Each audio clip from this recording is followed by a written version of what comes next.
ఏమిట్రా సత్యబాబు ఏమిటి తింటున్నావు? Egg omelette.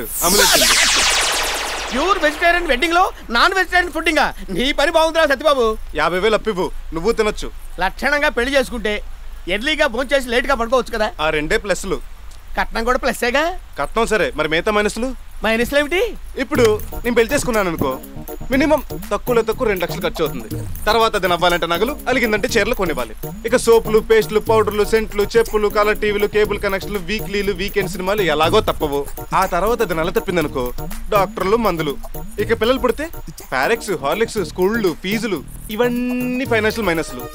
ఇక మెంటల్ సైడ్ మైనస్లు చెప్తాను. అది మన ముందు మొతక చీర కట్టుకుని ఇల్లంతా జిడ్డు మోహేసుకుని తిరుగుతుంది. అదే పక్కింటోడు వస్తున్నాడు అనుకో, పట్టు చీర కట్టుకుని ఫేస్కి పౌడర్ కూడా రాసుకుంటది. అది ఫేస్కి స్నో రాసుకుంటే మనకు డౌట్, మన సంకలో స్ప్రే కొట్టుకుంటే దానికి డౌట్. అప్పుడు మొదలవుతుంది, ఎక్కడికి వెళ్తున్నావు, ఎందుకు వెళ్తున్నావు, ఎప్పుడు వస్తావు, ఏం చేసావు, ఏం చూసావు, ఏం చెప్పావంటూ ఆ లక్కలు పెడబబ్బులు. అటు మనీ, ఇటు మనశ్శాంతి, 2 లాసే. మనకి ఎప్పుడో కోపం వచ్చి పీకేమనుకో, గృహహింస కేసు పెట్టి లోపలేస్తుంది. అదే మనల్ని పీకిందనుకో, కనీసం పక్కింటి పిల్లని కూడా చెప్పుకోలేం. ఎందుకు ఈ పేడంతా? పట్టుమని 25 ఏళ్ళు కూడా నిండకుండా పెళ్ళాల మీద ఇంత పరిశోధన ఎప్పుడు చేసావురా? పెళ్లిలో ఇన్ని సునామీలు ఉంటాయని పెళ్ళై 25 ఏళ్ళైనా నాకు తెలియలేదేమిటి?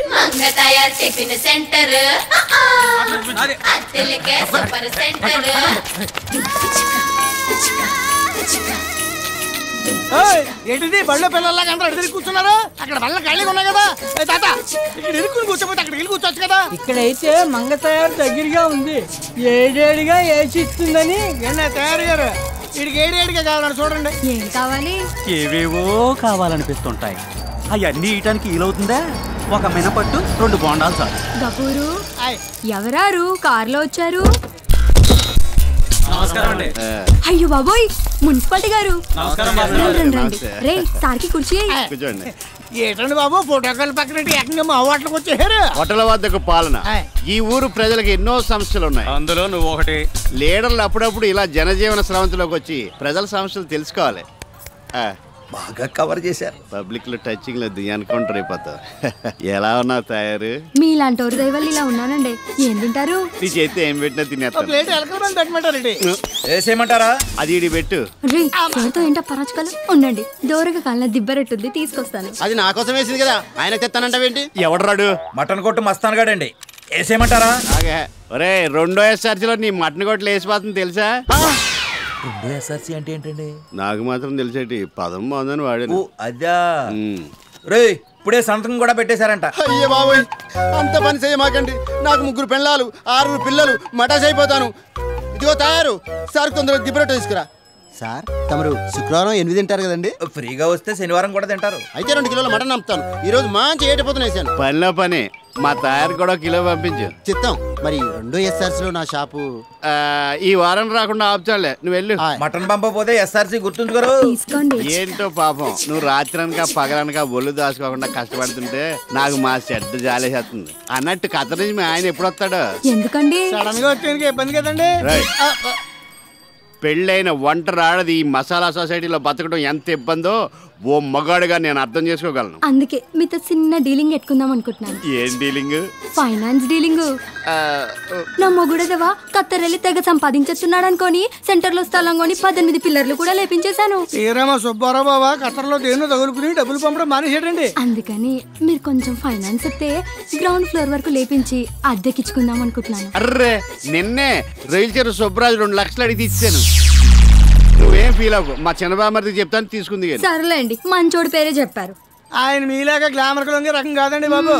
నేను చెప్తే కాదంటరా? లేదంటాడు. బాబు అదేటండి మీరు పిలుస్తున్నారని చెప్పినా కూడా ఆకుండా వెళ్ళిపోతున్నాడు. అదే వాడికి నేనంటే గౌరవం, నా ముందుకు రాడు. నాకు ఎలాగ అనిపించలేదే. మరి ఎలా అనిపించింది? రావాలి అన్నట్టు ఉందండి. ఇదిగో తయారు వేసేయమంటారా? ఈ అర్జెంట్ గా పనిలోంచి అన్న తీసే, లేదంటే ఒట్లానే మూసే. అయ్యో సార్ సార్ సార్ రే, సార్ బాగా ఫీల్ అయినట్టున్నాడు రా. మళ్ళీ మన హోటల్కి వస్తారో రారో? బావకత్తి నుంచి వచ్చేదాకా మనం ఎండి తిట్టినాడు వస్తాను ఉంటాడండి వీళ్ళకిలాగా. రండి. అవసరానికి అప్పించారు. లేదు, నీ ఆస్తి చూసి అప్పించాను. వాయిదాలు వేయకుండా ఏ రోజు వడ్డీ ఆ రోజు కట్టేస్తూ ఉండు. అలాగేనండి. రేయ్ ఏంట్రా మోత? పెళ్లిల్లో కొత్త పాటలు వాయించమని గొడవ చేస్తున్నారు. అందుకనే అడవిరాముడు సినిమాలో ఆరేసుకోబోయి పారేసుకున్నాను ప్రాక్టీస్ చేస్తున్నాను. నీ అబ్బా శంకర్ మహాదేవన్ జనరేషన్ లో కేవీ మహాదేవన్ పాటలు ఏంట్రా? ఏదైనా లేటెస్ట్ సాంగ్స్ ప్రాక్టీస్ చేయండి. ఇంకా లేటెస్ట్ అంటే ఆడి దగ్గర లవకోస గుండం కదా ఉంటాయి, వాయించారంటే దోలు తీరిపోద్ది. నువ్వు నోర్మై. హలో, ఒక నిమిషం ఉండండి. రే, ఆ లేడీస్ టైలర్ కామేశ్వర గారి ఫోన్ వచ్చిందని చెప్పు. ఇదిగో కామేశ్వరరావు. ఏంటిది? బ్లౌజ్ జాకెట్ కుట్టిమ్మనిస్తే బాడీ కుట్టిస్తావా? నాకు మామూలుగానే మాస్ ఫాలోయింగ్ ఎక్కువ. ఇది తొడుక్కొని ఇదిలోకి వెళ్తే ఇంకేమైనా యాక్సిడెంట్ అయిపోవు. అందుకే ఆది జాకెట్ వద్దు, డైరెక్ట్ గా కొలతలు తీసుకుంటాను అంటే నువ్వేవ్వలేదు. సరేరా, ఇదిగో ఎవ్వరు లేరు, కొలతలు ఇద్దు గాని. చెప్పు తెగుద్ది. ఈ టచింగ్ లొద్దు. లైవ్ లో చూసావుగా, సైజ్ చేసివ్వు. నేను కుట్టేప్పుడు మళ్ళీ ఏ సైజు లో ఉంటుందో ఇది. కామేశ్వరరావు ఫోన్ వచ్చిందిరా. హలో, ఏమే పుట్టింటికి వెళ్ళి 4 రోజులైంది, కాపురానికి వస్తావు రావా? బోర్డర్ నుంచి మీ బావగారు వచ్చారా? వస్తే నీ ఎక్కగా ఆనందం. నువ్వెందుకు అక్కడ ఉండమంటున్నాడా?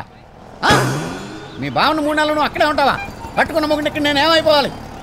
ఫోన్ పెట్టేసింది అంటే నేను పక్కన పెట్టేసింది అనమాట. ఊరి నుంచి వచ్చాక చెప్తాను దాని పని. హలో, నువ్వేంటి ఊపుకుంటూ వెళ్ళిపోతున్నావు? ఫోన్ మాట్లాడేశాను కదా. మరి డబ్బులు బాబా? డబ్బులేంటి? ఇంకా మీకు ఫ్రీ కదా. నాకు నీకు కాదు. నీకు నాకు ఏంటి? ఫోన్కి ఫ్రీ కదా.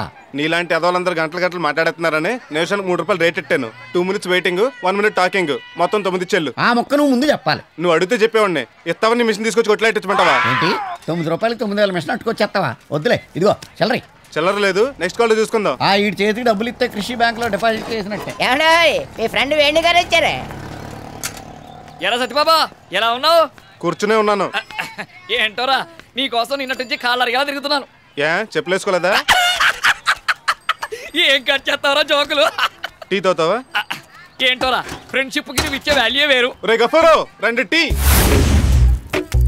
టయరు ఎదర సత్యబాబు కొట్లోంచి టీ ఆర్డర్ వచ్చింది. మాకు వినపడింది. మరి అటుకెళ్ళు. నువ్వు అట్టు తిను. సత్యబాబు గారు టీ ఆర్డర్ ఇచ్చింది తెమ్మని కాదు, మరి వద్దని. వద్దంటానికి ఆర్డర్ ఎందుకు? నీలాంటి అదవి ఎవడో వెళ్ళి ఉంటాడు, మరి ఎందుకు అలాగే ఆర్డర్ ఇస్తుంటాడు? రోజు ఇలాగే 60 టీలు ఆర్డర్ ఇస్తాడు. ఆఖరికి ఎవరూ లేనప్పుడు సింగిల్ టీ వాడు ఒక్కడే తాగేస్తాడు. ఏంట్రా వచ్చావు? అలా అంటావేంట్రా? నిన్ను 1000 చేపలు అడిగితే ఇస్తానన్నావుగా. నిన్న నువ్వేమన్నారా? ఓ 1000 ఉంటే అడ్జస్ట్ చేయరా, రేపు 9 గంటకల్లా ఇచ్చేస్తానన్నాను కదా. ఇప్పుడు టైం ఎంతరా? 10. 9 గంటకల్లా తిరిగి ఇచ్చేస్తానని 10 వచ్చి తీసుకెళ్తానట్ట.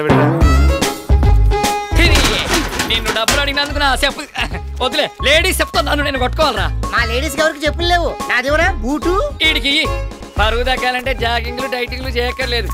వీడి చుట్టూ రోజు సేపదుల కోసం తిరిగితే చాలు, రోజుకో కేజీ అయినా తగ్గొచ్చు. మీరు ఇలాంటి ఎదవైడా నీకండి. రేపటి నుంచి బరువు తగ్గించబడి అని బోర్డు నెట్టి ఈ బిజినెస్ కూడా చేసేస్తాడు మా వాడు. సరేలే, చేయబదులుకోవాలంటే యాదవకి వడ్డీ వేసేస్తాను అనొచ్చుగా. సత్యబాబు గారు, ఈ నెల జీతం కొంత ముందిప్పిస్తారా? ఎందుకు బాబు? ఊరు నుంచి మా మరదలు వస్తుంది, సీర కొనిద్దామని. పెళ్ళానికి లంగలేదు కానీ మరదలకు సీర కొనిస్తావా? అవునరా రే, నేను పెళ్లిలో 2 ట్యూబ్లైట్లు పగలగొట్టా ఉంటా. అది బిగిత్తుంటే షాక్ కొట్టి చేయి జారిపోయింది. కాలు జారినా చేయి జారినా నాకు సంబంధం లేదు. వాటి ఖరీదు 850 రూపాయలు. ఈ నెల జీతం పోగా 150 రూపాయలు నువ్వే నాకు బాకీ. వడ్డీ సెపరేట్. ఏంటలా ఎరిమొహం వేసుకొని చూస్తున్నావు? మనకి టీ అయినా మంచినీళ్ళు అయినా ఇలా బాటిల్లో పోసుకొని తాగితేనే సాటిస్ఫాక్షన్. నిన్న మా నాన్న పక్క సందులోకి ఫోన్ చేశారు. పక్కింట్లో ఫోన్కి ఏమైంది? వాళ్ళు పిలవడం మానేశారు. విషయం ఏం చెప్పు. తినడానికి ఎలాగో మేము పంపిస్తున్నాం, కనీసం ఉండడానికన్నా మీరు చూసుకోకపోతే ఎలా అని తిట్టిపోశారు. ఉండడానికి మా నాన్న ఇచ్చిన కొంప ఉంది కదే. కొంప ఉంది కానీ దానికి కరెంట్ లేదు. బిల్లు కట్టలేదని నిన్న ఫ్యూజ్ బీక్ వెళ్ళిపోయారు. పిల్లమ్మండ చదువుకోవడానికి రాత్రి ఇంట్లో దీపం కూడా లేదు. నువ్వు ఉండగా కరెంట్ ఎందుకే? ఇంటికి దీపం ఇల్లాలే. ఒరే ఆసు జాకి, ఏం చేస్తున్నారా?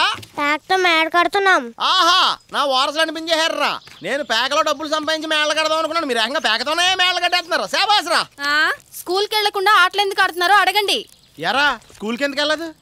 ఫీజు కట్టలేదని పంపించేశారు. ఏమే ఫీజు ఎందుకు కట్టలేదా? డబ్బులు లేక. మీ బాబుని అడగచ్చు కదా. ఎన్నిటికైనా ఆయన అడగమంటారు. ఆవకాయ దగ్గర నుంచి మీ అండర్వేర్ల వరకు అన్ని ఆయనే పంపిస్తున్నారు. అందుకే నేను ఇలాంటివి పట్టించుకోవడం మానేశాను.